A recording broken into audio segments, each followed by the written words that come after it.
सुभाष भाई है? मोह नहीं रो रहा है, मोह नहीं रो रहा है। मोह रो जाए तो काम बन जाए। अभी यही तो मेरी भूल चल रही है। मोह नहीं रो रहा है। अगर हम जिस दिन हम मोह को रुलाना सीख जाएं, उस दिन हमारा काम बन जाए। हमने रोना सीखा है, हमने रुलाना नहीं सीखा है। हम तो रो रहे हैं, हम रुला कहां रहे हैं। काश समझ में आ जाए कि मुझे रुलाने वाला है कौन। मुझे समझ में आ जाए, पता पड़ जाए ना कौन मुझे कष्ट दे रहा है, तो उसको गला पकड़ के दो कानों के नीचे बजाते नहीं बजाते हैं। और तुमको पता है कि नहीं पता है कौन रुला रहा है, लगाओ कान के नीचे साले में। बहुत मुश्किल है। अपने बेटे की गाल पे लगा सकते हो, लेकिन लगा करके फिर थोड़ी देर बाद गले लगा लेते हो। वही तो तुम्हारा मोह है। रुलाने वाला तो वही है। उस रुलाने वाले को ही तुम बार बार गले लगाते हो। यही तो तुम्हारी भूल है। यही भूल समझ में आ जाए कि ये मुझे रुलाने वाला है। कितने बार कितने ने रुलाया है, कितने बार उन कितनों ने रुलाया है। रुलाने वाला तो एक ही है। रुलाने वाला तो एक ही है। एक ही अनेक अनेक रूपों में तुम्हारे पास आ जाता है। कभी किसी के भेष में आ जाता है, कभी किसी के भेष रख करके आ जाता है और तुम्हें रुला देता है। तुम रोते रहते हो। कितने भव बीत गए रोते रोते। मैं सागर में था तो एक मां शास्त्र का स्वाध्याय सुन रही थी और बैठे बैठे रोने लगी। मैंने उस मां से पूछा, क्यों रो रहे हो? कि महाराज लड़की है, अमेरिका पढ़ने जा रही है, आज ही 5 बजे उसको रवाना करना है। तो मैंने कहा, तुम रो क्यों रहे हो? लड़की अमेरिका पढ़ने जा रही है तो तुम्हारे रोने का क्या कारण है इसमें? तो मां कैसे छोड़े? मैंने कहा मत छोड़ो, मत जाने दो। कि कैसे नहीं जाने दें? तो रो क्यों रहे हो? बड़ा मुश्किल है। बस यही तो निर्णय नहीं हो पाता है। छोड़ भी नहीं पाते हैं और छोड़ना भी चाहते हैं,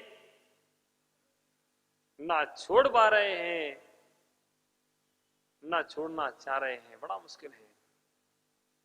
प्यारे बंधुओं, इतना समझ में आ जाए कि रुलाने वाला कौन है। वह रुलाना वाले, उस रुलाने वाले पर मेरी दृष्टि पड़ जाए, रुलाने वाला मेरे समझ में आ जाए, तो शायद उस रुलाने वाले को हम रुला दें। तो ऐसा नहीं है, जानते भी हैं सब, बड़ी ज्ञानवान है, बड़ा जानते हैं कि रुलाने वाला कौन है। फिर भी उसमें गिरा हो, पता नहीं संस्कार पड़ गया है, पर टूटता नहीं। कितना भी समझने के बाद, विमल भाई सत्य है कि नहीं? बिल्कुल सत्य है, 100% सत्य है। कितनों को रुलाओगे या कितनी बार रोगे? बहुत मुश्किल है। उस सत्य को स्वीकार करना बहुत मुश्किल है। जानकर भी हम स्वीकार नहीं करना चाहते। आखिर कारण क्या है? हम क्यों स्वीकार नहीं करना चाहते हैं? हमारी कौन सी हानि मुझे दिख रही है? अभी तक हम ये नहीं समझ पा रहे हैं कि आखिर हम उस मोह को तोड़ दें, उस मोह को नष्ट कर दें, उस ममत्व बुद्धि को नष्ट कर दें, और उसमें हमारी हानि कौन सी है?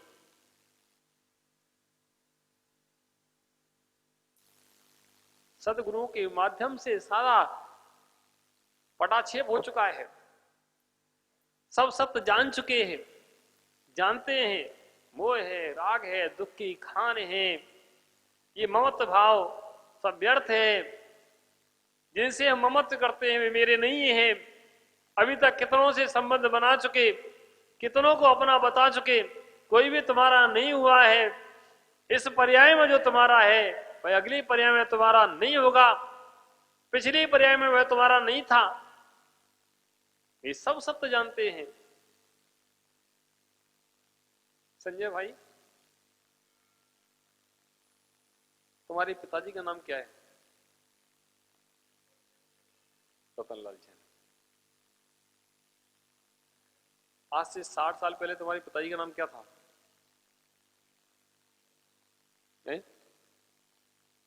सोच समझ के बोलो।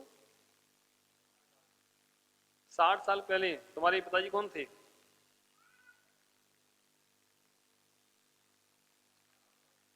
कितनी उम्र होगी तुम्हारी? 49-50 हो गए। हम 60 साल की पहले की बात पूछ रहे हैं। नहीं पता क्या? और 50 साल बाद पिताजी कौन से होंगे? कितने पिताजी बदल लिए तुमने? कितने पिताजी बना लिए? कितनी माताजी बना ली? ओ, कितने पिता, कितने माता, कितने पुत्र, कितने भाई, कितने बंधु, कितने सखा तुमने बना लिए। और कितने बंधु, कितने सखा, कितने भाई, कितने मित्र बना के तुमने छोड़ दिए। अगले पर्याय की बात छोड़ दो। इस पर्याय में तुम्हारे सारे मित्र तुम्हें पता नहीं है तुम कितने मित्र बना चुके। तुम्हारे बचपन का मित्र तो अभी आ जाए तुम्हारे सामने, तुम पहचान नहीं पाओगे। जब कक्षा 1 में तुम पढ़ते थे, जब तुम्हारे जो मित्र थे उन मित्रों में से कोई आ जाए तो पहचान पाओगे क्या?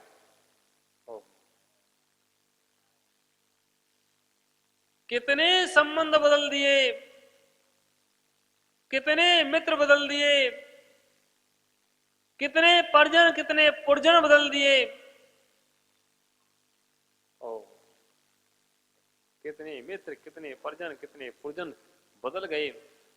और हर संबंध पर तुम रोए हो, तुम रोए हो। और रोकर भी तुम उनको संभाल कर नहीं रख पाए हो और फिर भूल गए हो। मैं कहता हूं कि कम से कम संभाल कर रखना सीख जाओ। मोह करते हो, अगर अपना मानते हो तो संकल्प कर लो कि हम इनको कभी छोड़ेंगे नहीं। अजय भाई, ठीक है? छोड़ना पड़ेगा, छोड़ना पड़ेगा। छोड़ क्यों नहीं देते हो? मतलब डंडे देके छुड़ाए कोई तभी तुम छोड़ोगे? प्यारे बंधुओं, समझना, यही ममत्व बुद्धि, यही राग बुद्धि, यही ममत्व बुद्धि, यही राग बुद्धि, यही बुद्धि है, यही बुद्धि है, यही ममत्व भाव है जो हमें संसार का कारण है, मेरे दुख का कारण है। ममेदम, ये मेरे हैं, मैं इनका हूं। यह मेरे हैं, मैं इनका हूं।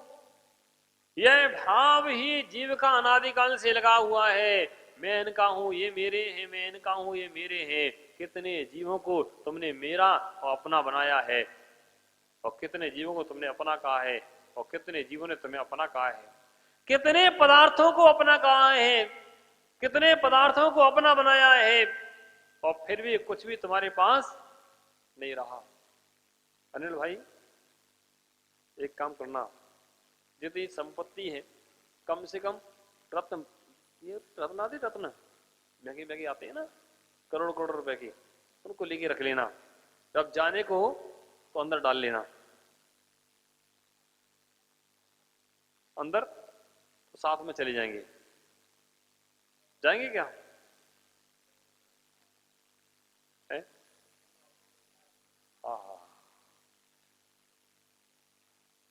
आज्ञा नहीं दे रहे हैं, पूछ रहे हैं हम। बड़ा होशियार आदमी, बड़े होशियार है। कैसे रास्ता निकालते, गुरु आज्ञा कहीं गलत नहीं होती है, चले जाएंगे साथ में। हाँ, जा सकते हैं, ये भी सत्य है। अगर गुरु वचनों पर श्रद्धान है तो ऐसे रत्न तुम्हें मिल जाएंगे, ऐसे रत्न मिल जाएंगे तो तुम्हारे साथ में जा सकते हैं और प्रभाव में तुम्हारे काम आ सकते हैं।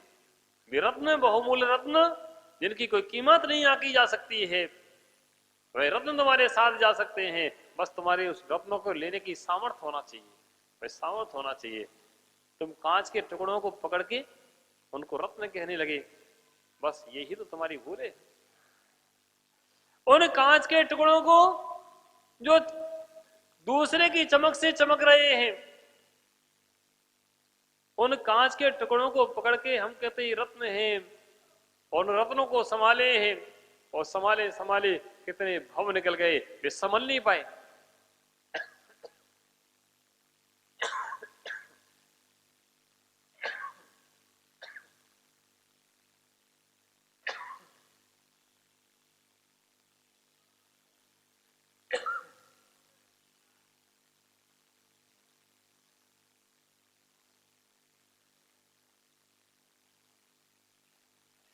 प्यारे बंधुओं, कोई बात नहीं, थोड़ी देर का उपसर्ग है, सहन करो।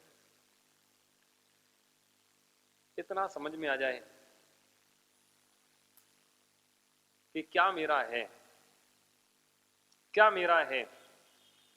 जिन जिन पदार्थों को हम देख रहे हैं, जिन जिन पदार्थों को जान रहे हैं, जिन जिन पदार्थों को रखने का हमारा भाव चल रहा है, वे सब कुछ भी मेरे नहीं है।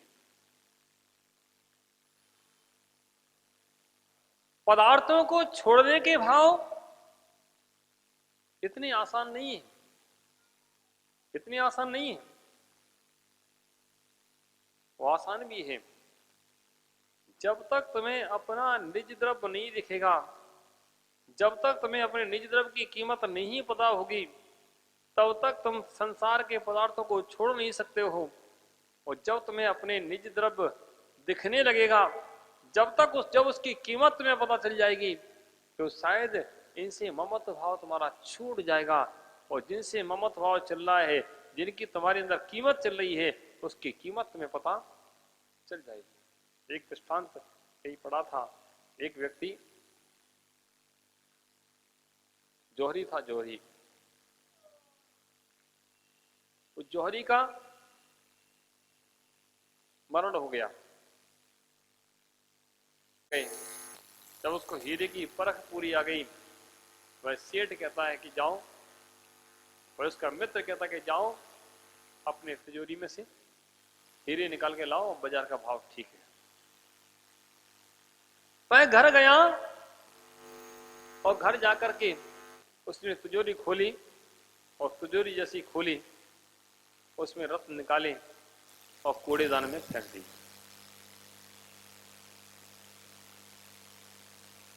कूड़ेदान में फेंक दी। क्यों? क्योंकि जिनको आज तक वह रत्न समझ रहा था, वह रत्न नहीं थे।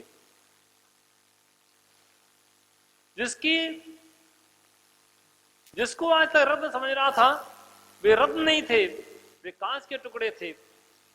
अभी तक उनको रत्न समझ रहा था, लेकिन जब असली रत्नों को समझा तो समझ में आया ये तो कांच के। प्यारे बंधुओं, बस वही स्थिति मेरी है। हम भी उस जौहरी के पुत्र की तरह हैं। हम नहीं समझ पा रहे मेरी रत्न क्या है। हम संसार के कांच के टुकड़ों को रत्न मान रहे हैं।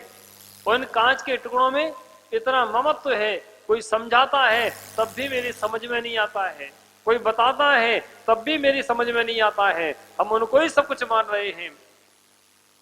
प्यारे बंधुओं, इसी अच्छे जौहरी के पास बैठ करके जब तुम परख सीख लोगे,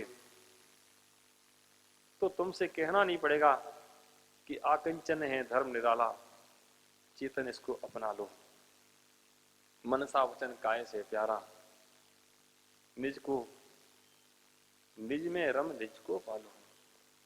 आकिंचन है धर्म निराला, आकिंचन है धर्म निराला, चेतन इसको अपना लो। निज में रम निज को पालो, निज में रम निज को पालो, आकिंचन है धर्म निराला, चेतन इसको अपना लो। प्यारे बंधो, आकिंचन कुछ अलग से दिखाने वाली वस्तु नहीं है। आकिंचन तो मेरे अंदर का धर्म है। जब मुझे अपने स्वभाव का प्राप्त ज्ञान होता है, जब मैं अपने स्वभाव को समझता हूं, तो स्वभाव से विपरीत जो होता है वह सब कुछ भी तुम्हारा नहीं होता। जब तक हमने अपने स्वभाव को नहीं समझा है, तब तक दुनिया की वस्तुएं मुझे अच्छी लग रही हैं। जब तक हम अपने स्वभाव को नहीं जान रहे हैं, तब तक दुनिया की वस्तुओं से हम ममत्व कर रहे हैं, ये मेरा है, ये मेरा है। बार बार समझाया जाता है ना मेरा है। मुझे सुनाई नहीं दिया, आवाज तो कुछ आई थी। अब मेरा ना मेरा, ये तो मैंने कहा, तुमने कहा ना तेरा, नहीं मेरा नहीं है, तुम्हारा तो है। ना मेरा है ना तेरा है, ये दुनिया रैन बसेरा है। ना मेरा है, निर्मल चंद जी सुन लो ध्यान से, है? ना मेरा है ना तेरा है, ये दुनिया रैन बसेरा है, कितना भी कर लो। मैं सुखी दुखी में रंग के राव, मेरे धन ग्रह गोधन प्रभाव। मैं सुखी दुखी में रंग के राव, मेरे धन ग्रह गोधन प्रभाव। मेरे सुत तीय में सबल दीन, बेरूप सुहग मूरख प्रवीण। काश ये सारी भावनाएं तुम्हारी टूट जाएं, काश समझ में आ जाए मैं सुखी हूं, मैं दुखी हूं, मैं रंग हूं, मैं राजा हूं, मैं कितने कितने भाव अंदर भरे हुए हैं। ये भाव टूट जाए तो शायद समझ में आ जाए। एक बार समझ में आ जाए तो भाव टूटने में देर नहीं लगती। प्यारे बंधुओं, अपने निज स्वरूप को समझें, अपने आप को समझें और देखें अंदर खजाना भरा है, खजाना भरा है, अटूट खजाना भरा है, जो कभी समाप्त होने वाला नहीं है। ऐसे अटूट भंडार के तुम मालिक हो। अटूट जो कभी टूटे नहीं, अनंत दर्शन, अनंत ज्ञान, अनंत सुख, अनंत वीर, जो कभी टूटे नहीं। हो सकता है तुम्हारे पास जो द्रव्य है भाई आज है, कल उसका भरोसा नहीं है। हो सकता है जो संबंधी तुम्हारे हैं वे आज हैं, कल उनका भरोसा नहीं है।